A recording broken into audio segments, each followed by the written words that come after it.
folks, my name is Zach Finn and I'm the Education and Outreach Coordinator here at the Seward House Museum, and welcome to our second live stream lunch digital tour. Now, in a time when so many people are forced to work at home, when trips abroad have been canceled, we figured it fitting that as we look forward to when travel is opened back up, today our focus is going to be William Henry Seward's trips abroad and his travels throughout the world. Now, when most visitors stop by the Seward House Museum, they're familiar with William Henry Seward as a political figure. He serves as Secretary of State with the admired President Lincoln. He serves as Secretary of State in the kind of detested Andrew Johnson cabinet. So most of our visitors are familiar with Seward as a political figure.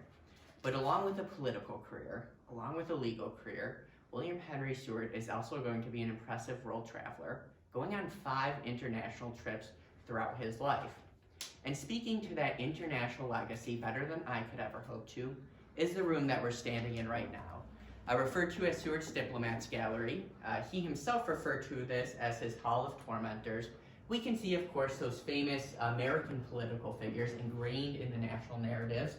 16th President of the United States, Abraham Lincoln, here at 66 in the Diplomats Gallery. To his left, Seward himself at 66 and a half. But along with these figures, we have Andrew Jackson, who Seward disagreed with a lot politically, though he does visit him in the White House. The famous Team of Rivals in the Francis Carpenter first reading of the Emancipation Proclamation, as made famous by historian Doris Kearns Goodwin. But amidst these American political figures, we also see Seward's international legacy here as well. Throughout this room, we have Emma, the Queen of the Sandwich Islands. We have the Queen of Madagascar to the left here at 120. All around us are figures of extremely important social and political international relationships throughout the 19th century. And although most of the portraits on display are exactly that, photographs and images of individuals, there's one specific piece here of note. Behind me, number 63 in our Diplomats Gallery, is a Turkish firman. And what this does is grant permission to travel for William Henry Seward during one of these 5 international trips from His Imperial Majesty Sultan Abdul Aziz Khan. And what this essentially served as is a passport as Seward traveled throughout Turkey. Now, throughout the rest of the digital tour here today, we're going to talk about those 5 trips. The initial 1833 trip that Seward takes with his father visiting Europe, the ill-fated 1859 trip where Seward is being presented as the presumed next president of the United States, when Seward becomes the first Secretary of State in 1866 to travel abroad while in office, and then his 2 post-retirement trips that end up occurring shortly after Seward retires from public office. But in the same way that this passport would be important to Seward as he's traveling throughout the Middle East, we also have one passport which is going to be just as important to those world travels. Okay, hi everyone. Emily, Director of Collections and Exhibitions. Recently came across this passport. It says William H. Seward. We thought it would be perfect for our live stream lunch today. And so it is quite different than our passports that we have today. So it actually has a little fold out here. And similarly to the Turkish firman, this would have granted permission to Seward to travel abroad. Give me just one second.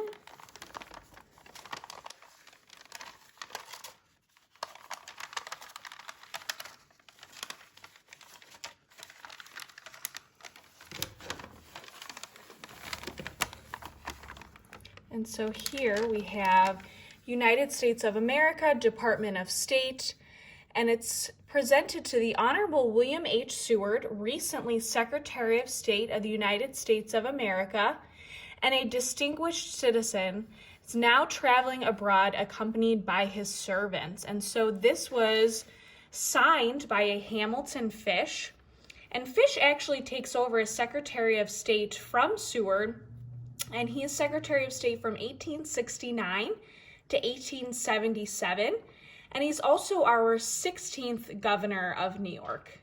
So I thought it was pretty cool to show that in a similar way, anyone that comes across Seward should treat him kindly and with courtesy because he has this special signed passport.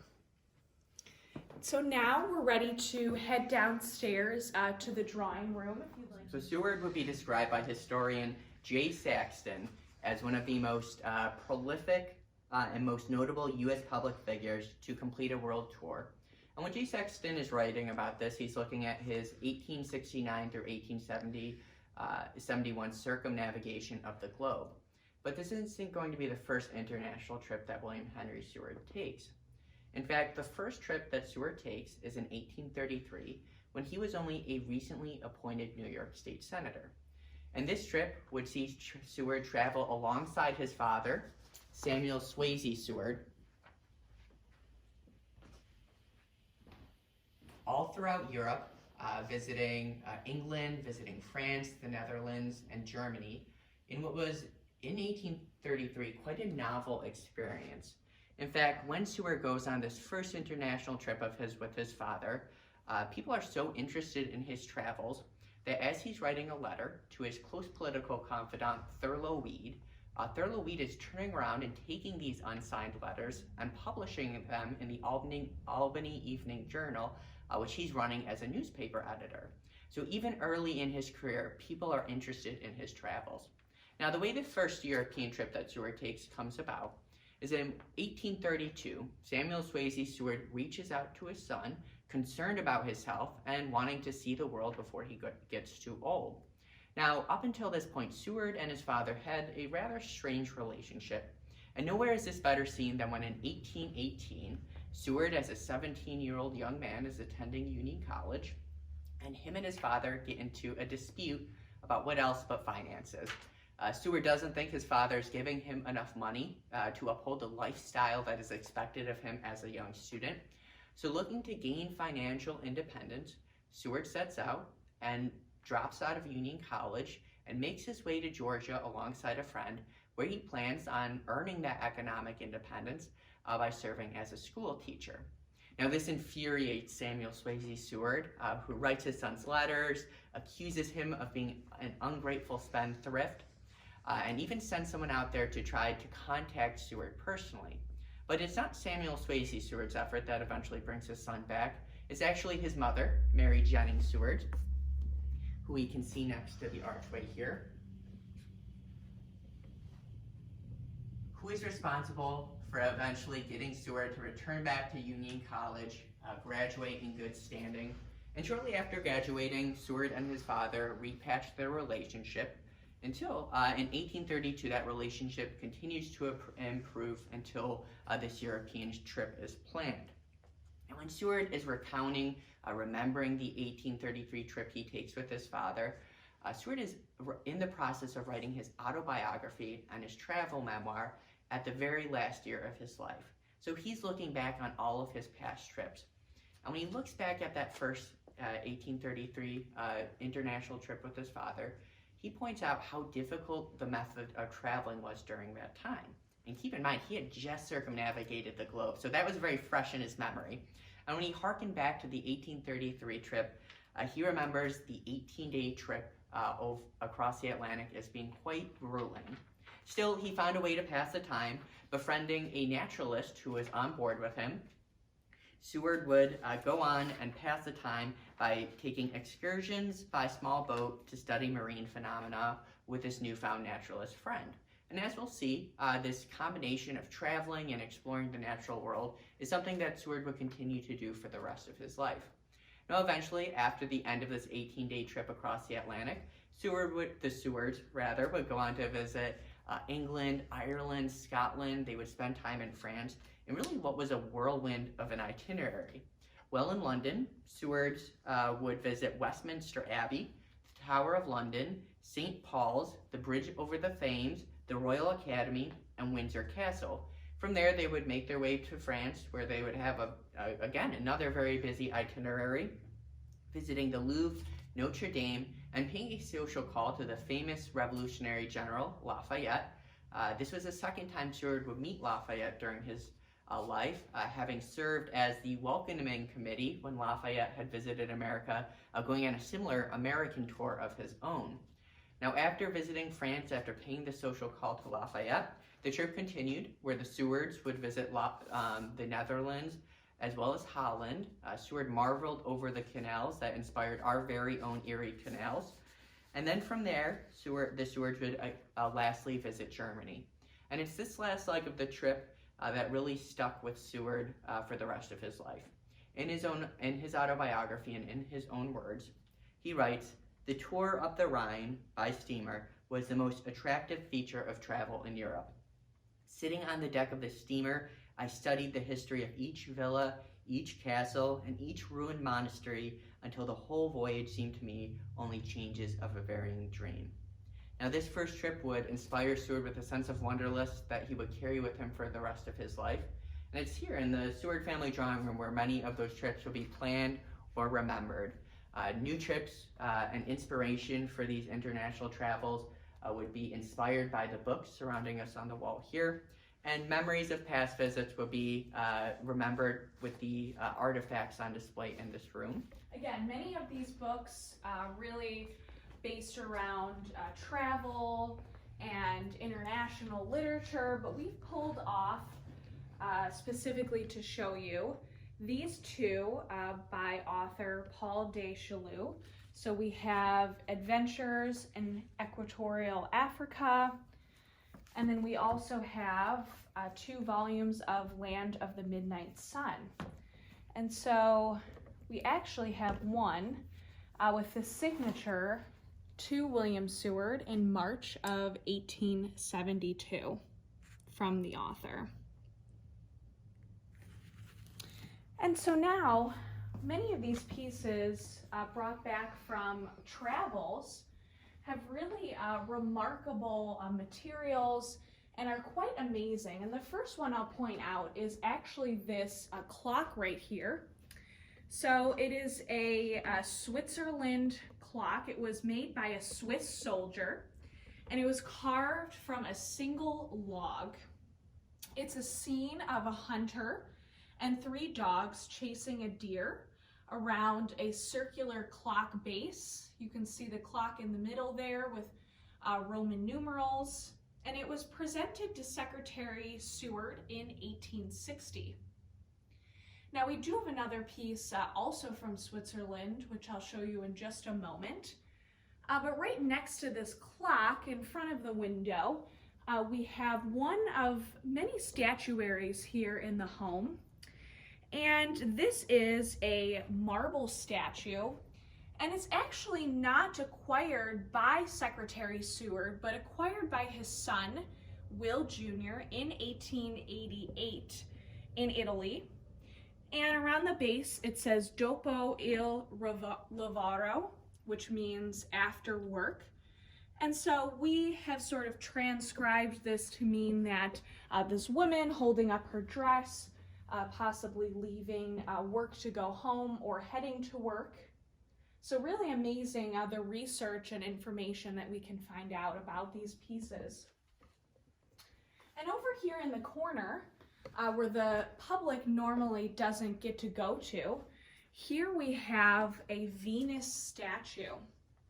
And so it's from the 4th century BCE. So it's one of 2 of our oldest pieces in the home. And it's an Etruscan terracotta head of a woman. And the bust was given to Seward by a prominent amateur archaeologist, Luigi Palma di Cesnola. And he is the early director of the Metropolitan Museum of Art, and donates a lot of these pieces to their ancient art collection, which essentially establishes the museum. And so I'll show you the other piece in just a moment in the dining room that was also from that same trip.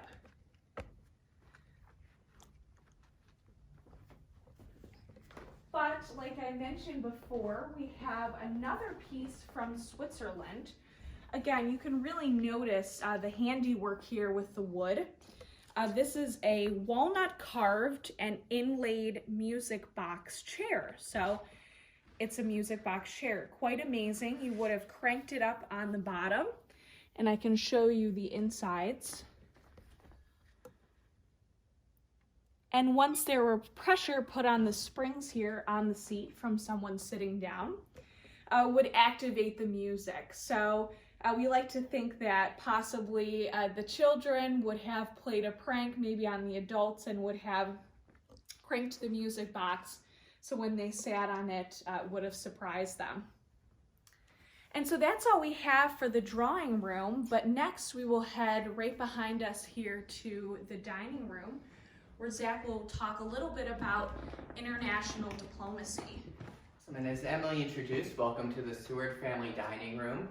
Along with being a very important form of social etiquette during the 19th century, dining room diplomacy was a critical component of Seward's political process. So Seward becomes renowned by historians as being probably one of the best utilizers of dining room diplomacy to his political career. And what dining room diplomacy is very much what it sounds like. If Seward needs you to join his side politically, he's going to invite you to a dinner party. At these dinner parties, you can expect to eat 12 courses of food. And naturally, each course of food would be accompanied by another round of drinks. The wine would be pouring freely. And Seward would use dining room diplomacy to convince people to join his side. Now, Seward, as mentioned upstairs, is best remembered as being Secretary of State in the Lincoln and Johnson administration. But before that, he has quite an impressive political career already. He had served as a New York State Senator, a New York State Governor, and a United States Senator. And there was a moment in time when Seward's political ambition raised well above serving in just the cabinet of a president.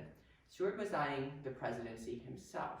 And this sets the stage for Seward's second international trip in 1859.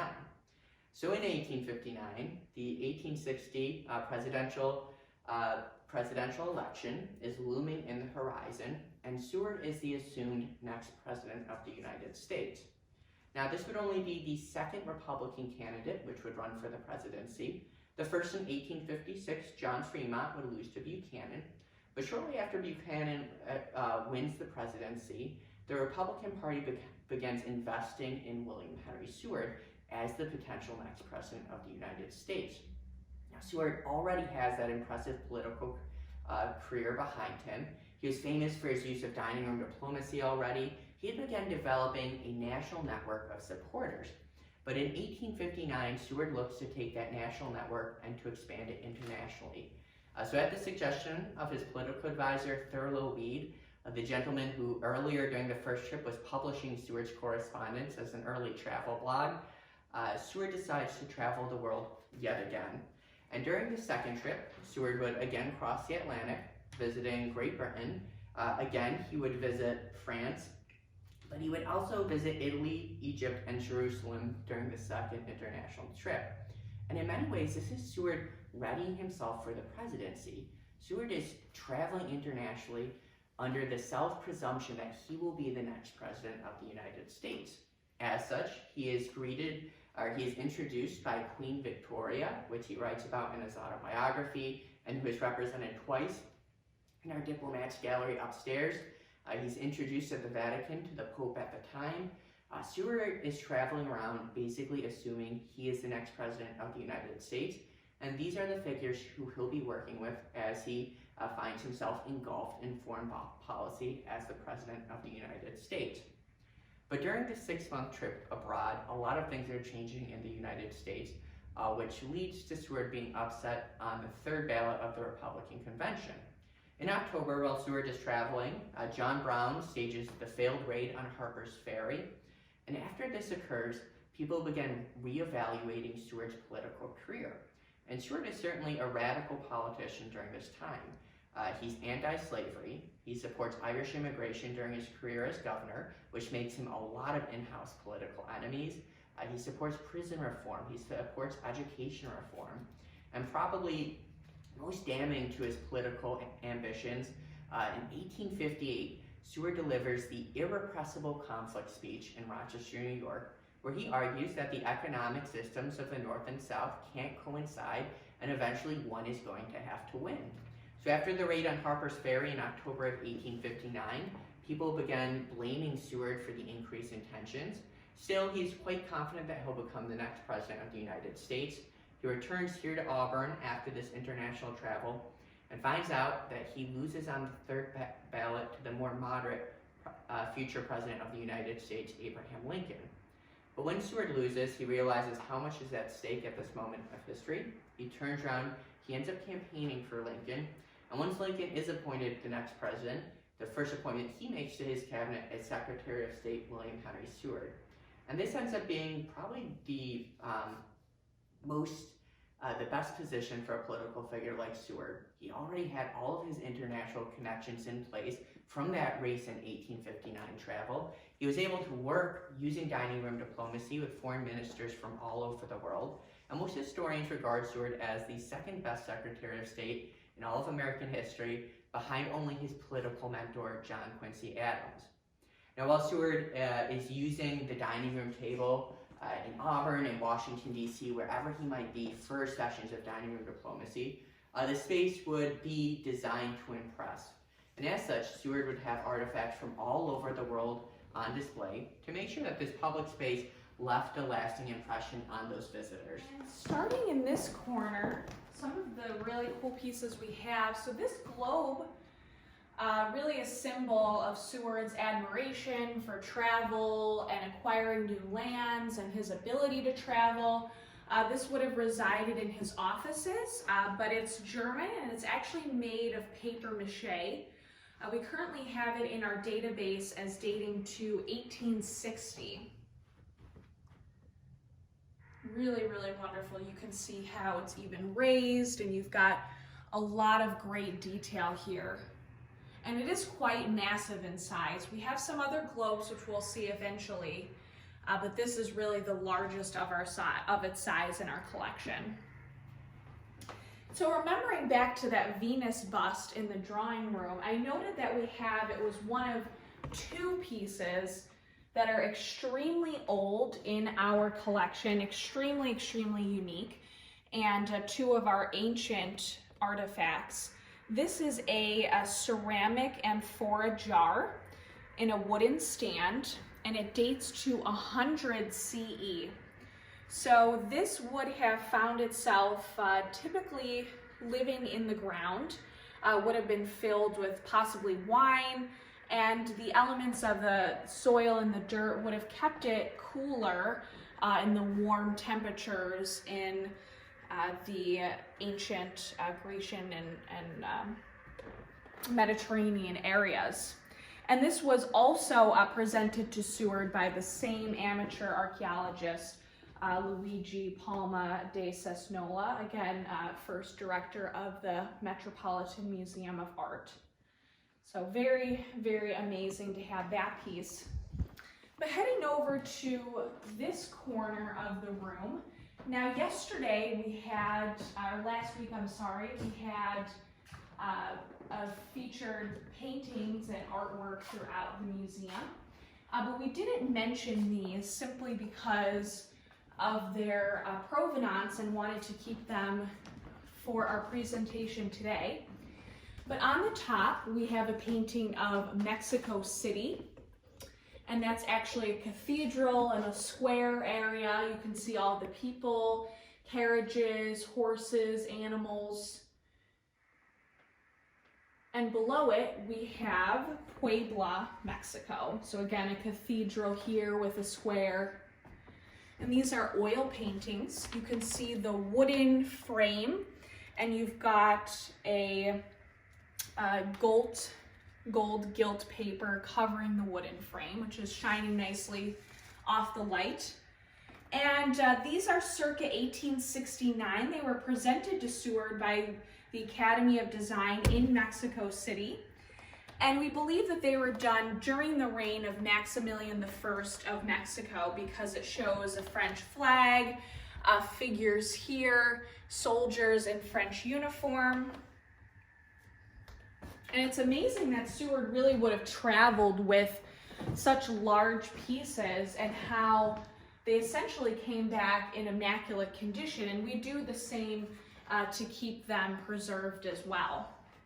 But right behind us here, in talking about Maximilian, we have a little bathroom set that has the crest of Maximilian here. It's a white china, and it has a green border around it as well. Again, also would have been given to Seward on that trip. And so our next room, which we'll be visiting as we walk through the front hallway here, will be the parlor, or the introductory space for the family. And welcome to the Seward family parlor. So this would have been a room historically of introductions. But after Seward had helped Lincoln navigate the Civil War, preventing it from becoming an international conflict where other countries supported either the Union or the Confederacy, a year of tragedy befalls the family. First, after the war concludes, Seward himself survives an assassination attempt when former Confederate soldier Lewis Powell, as part of the same conspiracy that will see Abraham Lincoln assassinated by John Wilkes Booth, makes his way to Seward's Lafayette mansion. He wounds 5 people in total, including Secretary of State Seward, who is so significantly wounded by the knife attack that the attending physician describes him as being gutted like a fish. So this starts off a year of tragedy. Shortly after surviving that assassination attempt and the carriage accident that had happened 9 days before, Seward learns about the death of his good friend Abraham Lincoln. After that, his wife Frances Seward, a radical abolitionist who actually uses his house as a stop on the Underground Railroad during the 1850s, succumbs to a series of shocks, either a stroke or a heart attack. And then later that year in 1866, Seward again falls ill. So a year of immense tragedy for this family.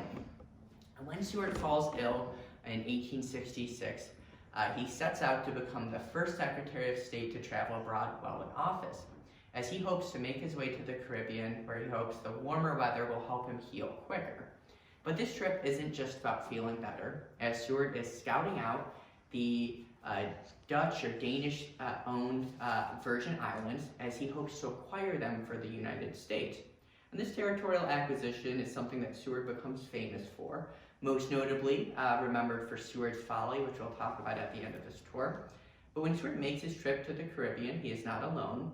He is joined by his son, Frederick Seward, who is the acting Assistant Secretary of State at the time, Frederick's wife, Anna Seward, who is the premier Washington, D.C. hostess, making sure these sessions of dining room diplomacy go on without an issue, her sister, and 2 family servants.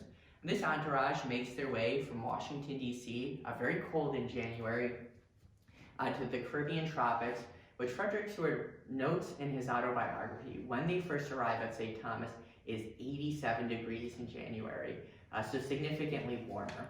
And as mentioned, this is essentially a scouting party for Secretary of State Seward. He wants to see the economic potential the region has. He is quite impressed with it, as is Frederick Seward. And while touring the Caribbean, they would stop first at St. Thomas, where the party would visit the famous Blackbeard's Castle. They would attend a dinner with General Santa Anna. From there, they would make their way to Santa Cruz, Santa Dominga, Haiti, and lastly, they would visit Spanish Cuba, where Seward and Frederick would go on a tour of a cigar manufacturer, which leads us to some of the artifacts on display in the Seward family parlor here. Okay. So going off of that, right here, and actually one of my favorite pieces in the home, is this humidor from Cuba. And so you'll notice that there's cigars in there, and now those are not modern cigars. Some of the house lore that we have is that they're half smoked by Seward, and they're resting on a little silk pillow in there. And this is from 1869.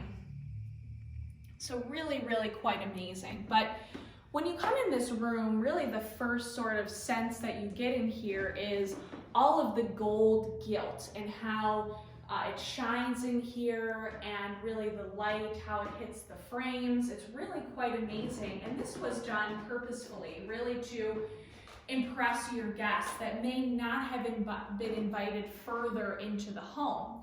We've even got more statuaries here, Italian statues.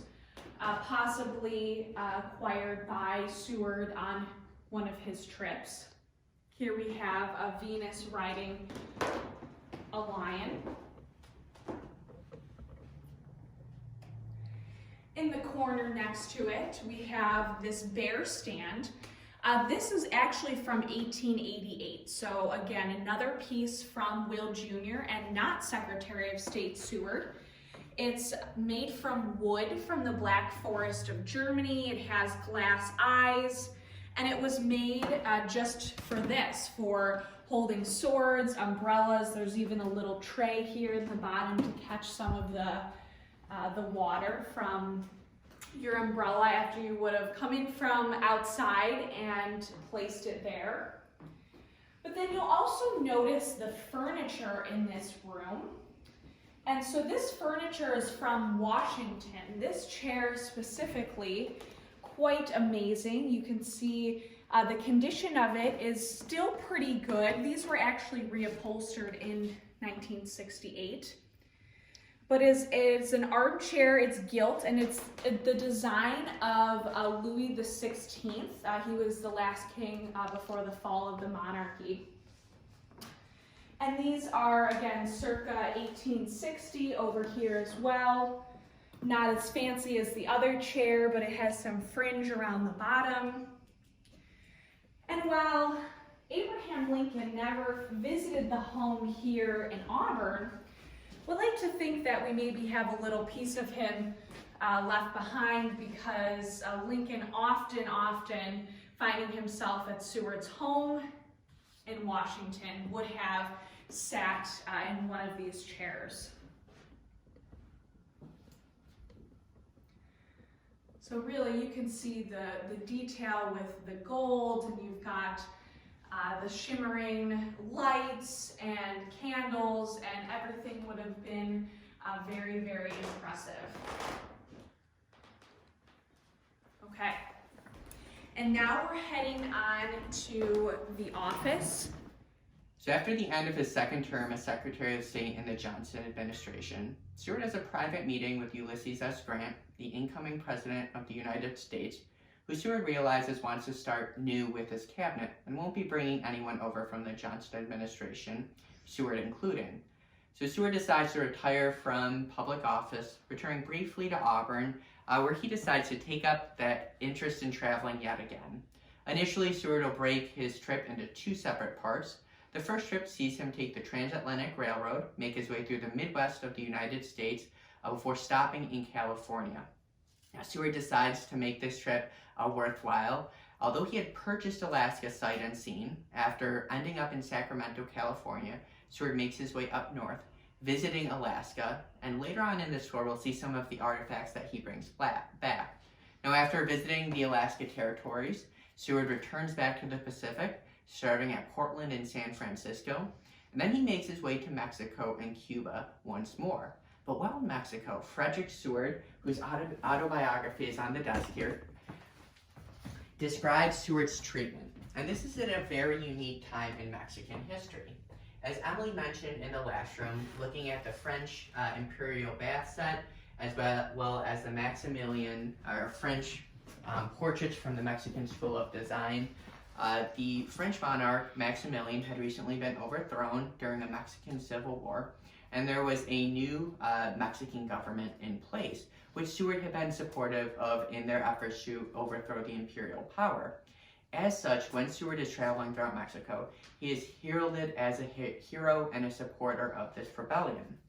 Now, once he arrives in Mexico, and again, this is following the ousting and eventual execution of the French monarch Maximilian, Seward's time in Mexico is described by his son Frederick as a triumphant march. Everywhere he goes, he is heralded as a hero and a supporter of the cause. He delivers a speech on an Aztec pyramid, where he talks about his victory over imperial powers. Frederick describes lavish dinner parties in Mexico under the two volcanoes, which later author Malcolm Lowry would describe in one of his books. And Fred titles the chapter in the book Guest of a Nation, which really highlights how Seward is treated as he travels throughout Mexico. Now afterwards, he visits Cuba, which is where he acquires the Cuba humidor set we saw in the parlor in 1869, and again returns briefly to Auburn while he plans out another trip. Now initially, for the second leg of the trip, he wants to visit South America, but he changes his mind and decides to circumnavigate the globe. So this second trip would see Seward travel throughout Japan, China, Southeast Asia. He would make his way through the Middle East, where he acquired that Turkish firman which granted him permission to travel. He would stop by Northern Africa, have a whirlwind tour of Europe once more, spend some time in France, and then return here to Auburn to work on 2 separate books. The first of which will be an autobiography. He won't have the chance to finish it, although he does get through the 1833 trip that he takes with his father. But the literary effort that he dedicates most of his time during that last year of his life to is his travel memoirs. Co-edited by his adopted daughter, Olive Risley Seward, who he adopts while in China. The two of them set about describing Seward's travels. And Seward, the morning that he passes away in October of 1872, is said to be working tirelessly on this book. Now, the Seward's travels around the world will be published posthumously by a publisher here in Auburn, in fact, and it will go on to be a bestseller highlighting Seward's travels.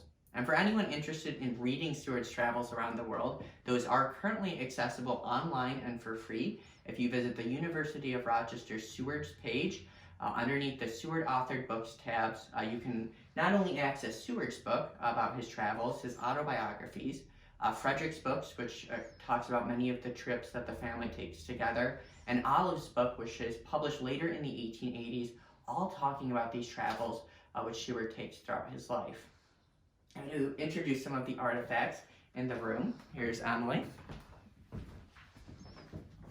Okay, so just as we saw a couple rooms ago in the dining room, that large paper mache globe, we have a pair of globes here also made from paper mache, but these are about 20 years earlier that they were made, so about 1840, and they are mounted with a compass on the bottom base here. And these have signs of zodiac symbols around each globe. And these were made by Wilson's Terrestrial Globe and Wilson's Celestial Globe in Albany.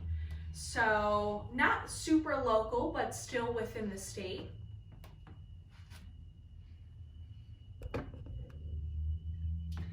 And right on this table next to them, in what Seward's final trip of his career, as Zach mentioned, we have this Chinese carved soapstone pagoda with balconies and bells. And this is from Peking on his 1871 trip. Okay, so as Zach mentioned before, Seward does actually find himself finally visiting Alaska. So this is post-purchase. But he does bring back some items from this trip. And so these are from the Tlingit indigenous peoples of the Pacific Northwest. And so he would have worn this fur hat while he was traveling around in the cold Alaskan days. We also have this mask here as well. Hand carved from wood. You can see the personal effects there. We've also have this wooden totem pole that has a little hook at the top. So this could have hung on a wall. We also have this wooden neck armor, again, made by hand because we have those elements of carving there. And then he's also really exploring the local flora and fauna of Alaska. So we have these plants from Alaska, and he put together this book here detailing the specific flora of the area.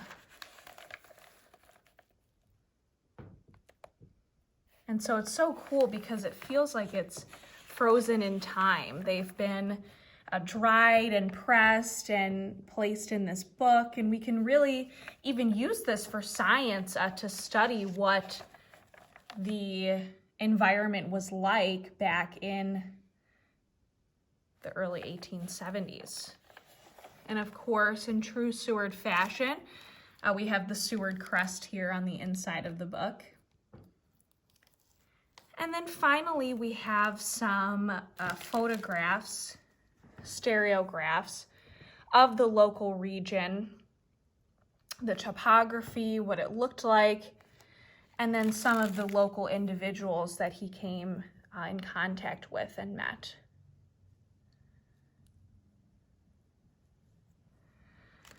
And so that concludes Secretary of State Seward's trips abroad. And it really just is a glimpse into how many amazing pieces he acquired during that time. Some of them he purchased, some of them they were given to him because, again, he was so admired. But we did, in this lecture, we did talk about Will Jr. and his travels and how he also had the same desire to travel abroad and the same appreciation. And to conclude this lunchtime live stream, we actually have one of several of Will Jr.'s photograph books here of his specific travels abroad. So he has the images, and they've been organized by each country. So this specifically was his trip to Scotland. And again, we're always making discoveries here at the Seward House because we have so many 3D and 2D pieces, and we had recently come across this.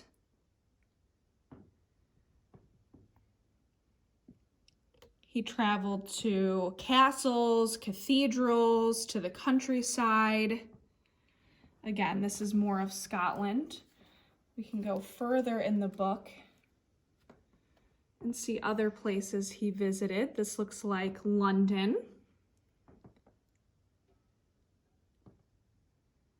So again, having that same appreciation for travel and documenting travel. Again, this was later in time, so he had the ability to take photographs and keep a different sort of record, but also, of course, as we saw, brought back physical remnants. Here we have more of England.